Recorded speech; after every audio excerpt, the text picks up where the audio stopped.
Sobat Sehat Apoteku, selamat datang di podcast Apoteku, yang mana kita akan membahas seputar informasi obat dan kesehatan. Saya sendiri, Fida Devi, akan memandu podcast kita kali ini, yang mana tema yang kita bahas yaitu mengenai apakah kurang tidur itu bisa berefek nih sama sistem saraf kita.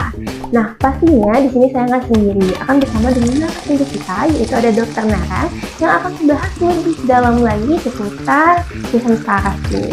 Tanpa menunggu lebih lama lagi, yuk kita sambut saja narasumber kita.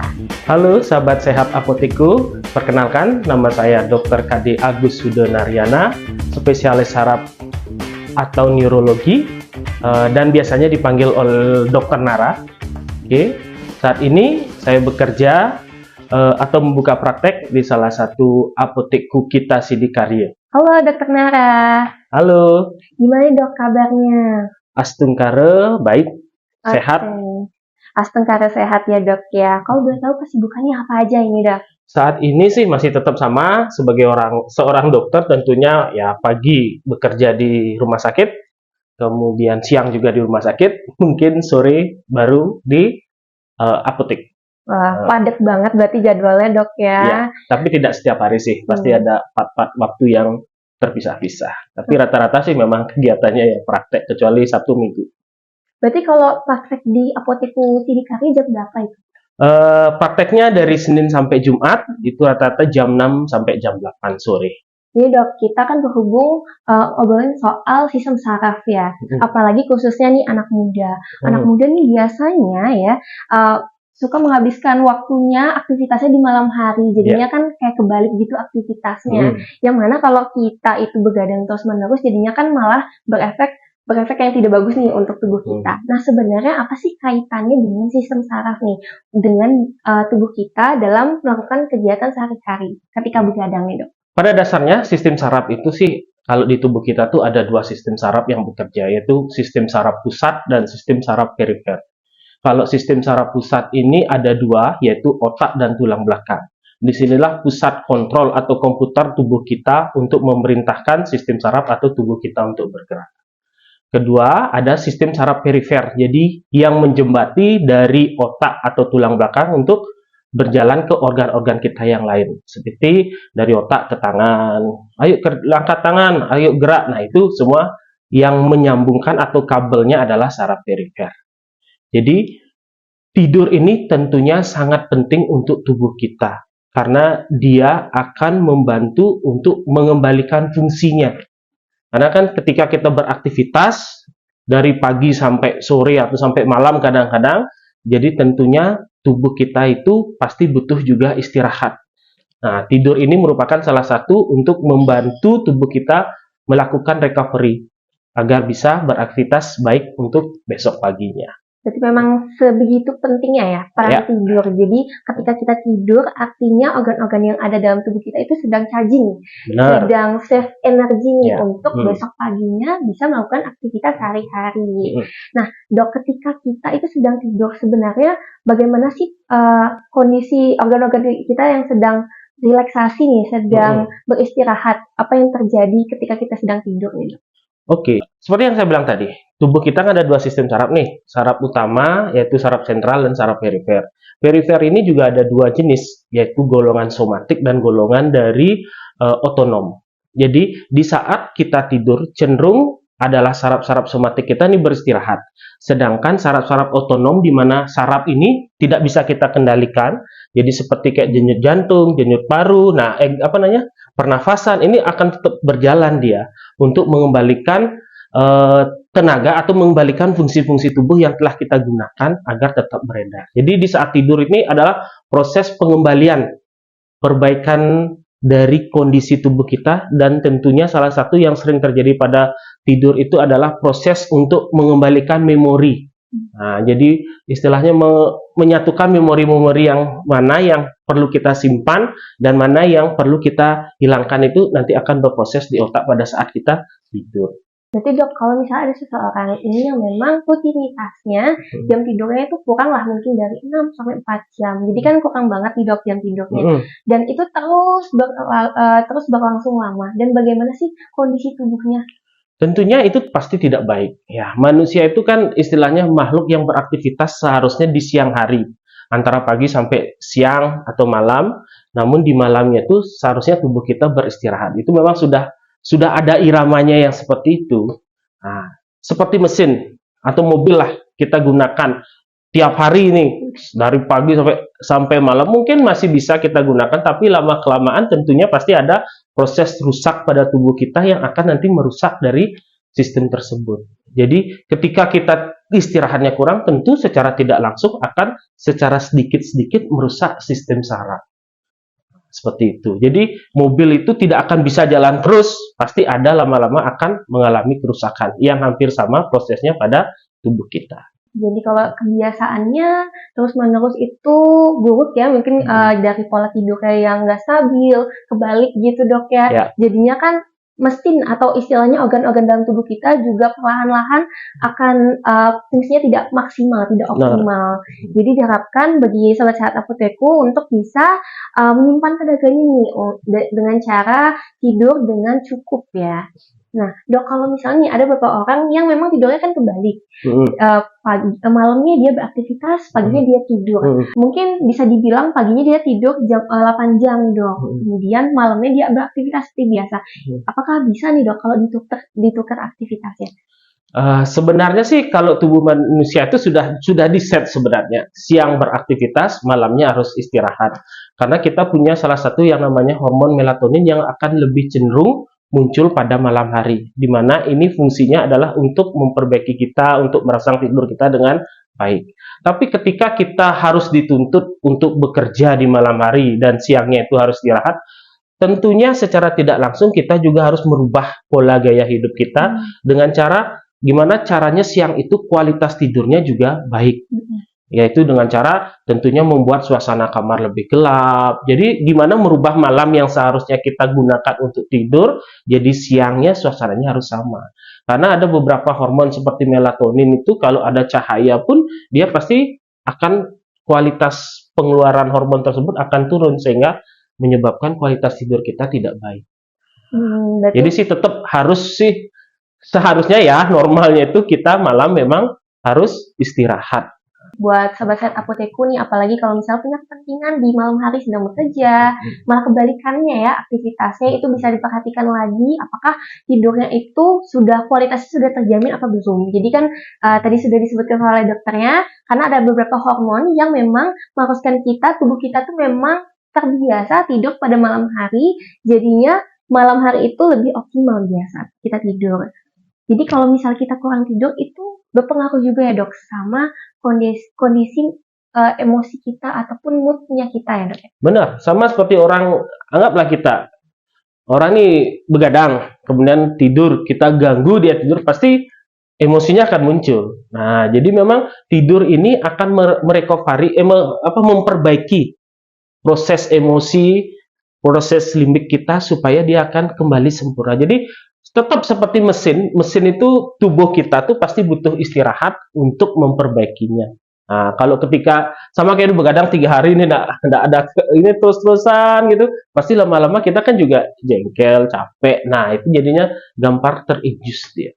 Nah, malah akan lebih cenderung ketika kita capek itu kan hormon-hormon yang jelek-jelek yang malah akan muncul dia. Nah, itu yang akan membuat tubuh kita akan semakin rusak, makin tidak bagus, otomatis mood tidak stabil, emosi tidak stabil, jadi ya tentunya akan ujung-ujungnya gampang marah ketika kita kualitas tidur kita tidak bagus. Jadi gampang ini ya mood swing jadi ya, benar sekali. Ya. Jadi kalau misalnya kita kurang tidur itu kan biasanya rasanya sakit ya, migrain, mungkin juga jantung berdebar-debar itu dok ya. Nah biasanya kalau seperti itu bagaimana nih kita bisa mengatasinya dan bisa mengembalikan tubuh kita untuk tidak seperti itu lagi?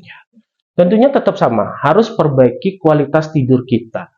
Ada beberapa dari penelitian yang dikatakan suatu sleep hygiene, jadi kebiasaan supaya tidur kita berkualitas. Jadi ada step-stepan yang bisa kita ikuti supaya kualitas tidur kita bagus untuk memperbaiki organ-organ tubuh kita, emosi kita, memori kita. Salah satunya pertama mungkin yaitu tidurnya harus waktunya pas. Biasanya kalau dari penelitian 7-8 jam. dan kualitasnya bagus. Kedua, usahakan tidur itu harus dalam posisi gelap atau mematikan lampu, karena dengan mematikan lampu akan merangsang hormon melatonin untuk gampang untuk keluar sehingga kualitas tidur kita bagus. Ketiga, biasanya aktivitas berat sebelum tidur 2-3 jam ini dihindari. Nah, supaya kita tidak terlalu lelah, karena lelah kan juga tidak bagus juga untuk kondisi tubuh kita. Keempat, salah satunya makan. Biasanya 1 jam 2 jam hindari makan berat, supaya tidak organ-organ kita malah pada saat istirahat bekerja lebih berat untuk menghancurkan makanan-makanan tersebut. Mungkin itu salah satunya untuk membantu agar kualitas tidur kita lebih baik. Bisa diperhatikan lagi ya Sobat Sehat Apotekku. Jadi ketika kita itu ingin mendapatkan kualitas tidur yang baik ya, bisa diperhatikan lagi dari jam tidurnya ya, yang efektif, kemudian juga dari kondisinya. Pastikan mungkin kondisi ruangan tempat tidur teman-teman itu bisa gelap ya, keadaan kamarnya, kemudian juga hindari aktivitas berat dan serta menghindari mengonsumsi makanan berat.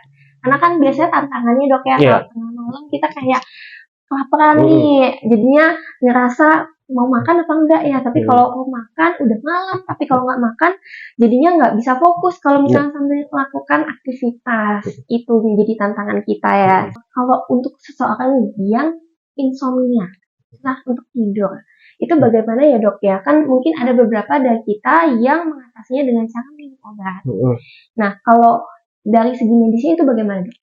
Dalam penanganan seseorang yang sulit tidur, insomnia itu kan sulit memulai tidur atau terbangun. Sudah tidur dia lagi bangun. Jadi kualitasnya kan tidak bagus bangun tidur bangun. Jadi dalam pengobatan yang seperti ini biasanya tetap jalan kita ada dua, yaitu pertama ada non obat istilahnya, dengan memperbaiki kualitas hidupnya atau memodifikasi aktivitasnya seperti hindari stres, kemudian olahraga yang rajin, kemudian tempat tidur yang bagus. Nah, itu yang kita perbaiki dahulu. Kedua, jika memang proses tersebut tidak membantu pasien tersebut untuk bisa tidur, baru kita masukkan obat-obatan untuk merangsang supaya bisa tidur. Namun tentunya harus dengan pengawasan dengan dokter. Tidak bisa beli sendiri minum langsung, beli sendiri minum, supaya tidak akan terjadi adiktif, ketergantungan terhadap obat tidur tersebut.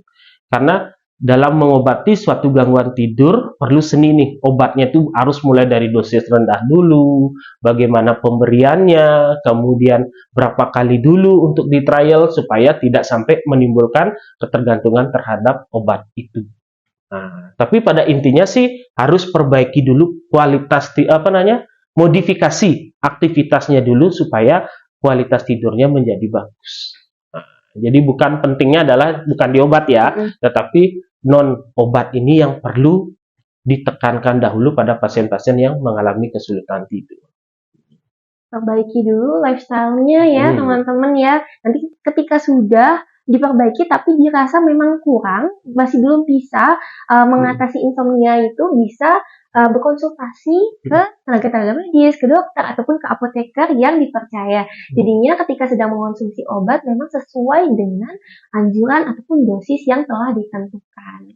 Itu juga yang menyebabkan kenapa regulasi obat tidur kan tidak gampang didapatkan secara bebas oleh masyarakat. Nah, karena ini untuk mencegah itu supaya tidak terjadi adiktif atau ketergantungan obat. Jadi setiap obat tidur itu harus melalui resep dokter, kan seperti itu untuk pembeliannya, supaya menjaga hal tersebut menurut saya. Oke Dok, selanjutnya nih, biasanya kalau dengar kata saraf itu saya keinget nih Dok, kalau misalnya saya sedang melakukan aktivitas, tiba-tiba mata saya itu berkedut-kedut gitu Dok. Itu sebenarnya bagaimana ya Dok ya? Kalau kita kan ngiranya mitosnya kalau mata berkedut-kedut lagi diomongin ya. Tapi secara medis itu bagaimana penjelasannya Dok? Gerakan berkedut ini merupakan salah satu jenis gerak involuter sebenarnya ya. Jadi gerak involuter ini muncul ketika otot-otot kita bekerja berlebih sebenarnya.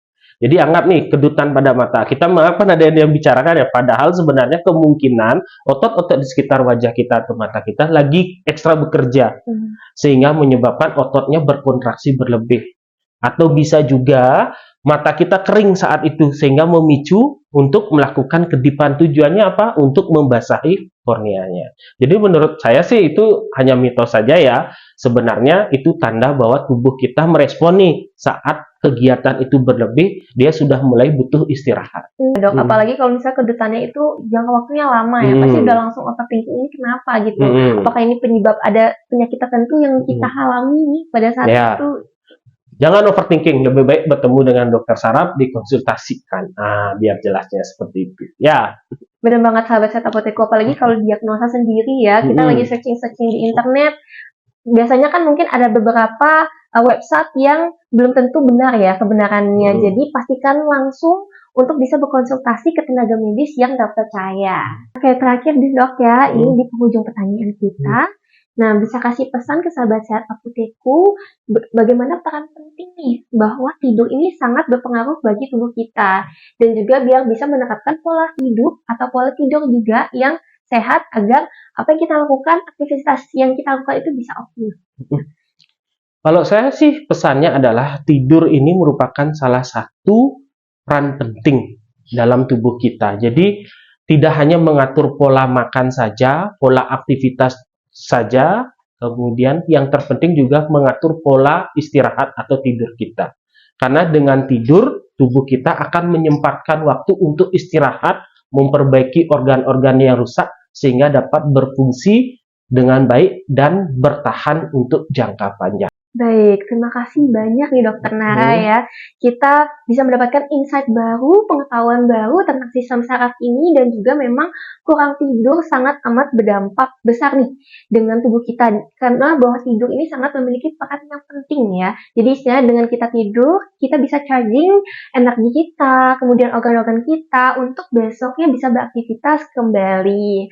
Nah, terima kasih dokter sudah berpartisipasi ke episode kita kali ini ya. Terima kasih juga Apoteku sudah diundang di podcast ini. Baik dokter, terima kasih juga ke sahabat Sehat Apoteku yang sudah pantengin episode kita dari awal sampai akhir. Saya Vida Devi, pamit undur diri dan sampai jumpa di episode selanjutnya.